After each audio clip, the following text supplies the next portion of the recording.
জাতীয় চার নেতার অন্যতম শহীদ এএইচএম কামারুজ্জামান হেনার সমাধিতে শ্রদ্ধা জানিয়েছেন স্বাধীনতা চিকিৎসক পরিষদ রাজশাহী জেলা ও মেডিকেল কলেজ শাখা। সোমবার সকাল 11টায় নগরীর কাদিরগঞ্জে পৃথকভাবে সমাধিতে ফুল দিয়ে শ্রদ্ধা জানানো হয়।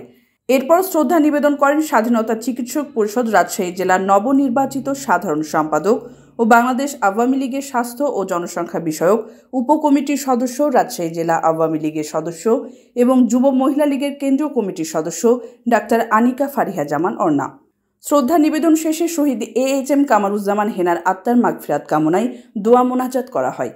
এ সময় উপস্থিত ছিলেন স্বাধীনতা চিকিৎসক পরিষদ কেন্দ্রীয় কমিটির সাংগঠনিক সম্পাদক ডাক্তার নরসাদ আলী, স্বাধীনতা চিকিৎসক পরিষদ রাজশাহী জেলার সভাপতি ডাক্তার FMA জাহিদ, সাধারণ সম্পাদক ডাক্তার আনিকা ফারিহা জামান অর্ণা, রাজশাহী মেডিকেল কলেজ শাখার সভাপতি ডাক্তার মোহাম্মদ মাহবুবুর রহমান, সাধারণ সম্পাদক ডাক্তার রাকিব সাদি সহ প্রমুখ।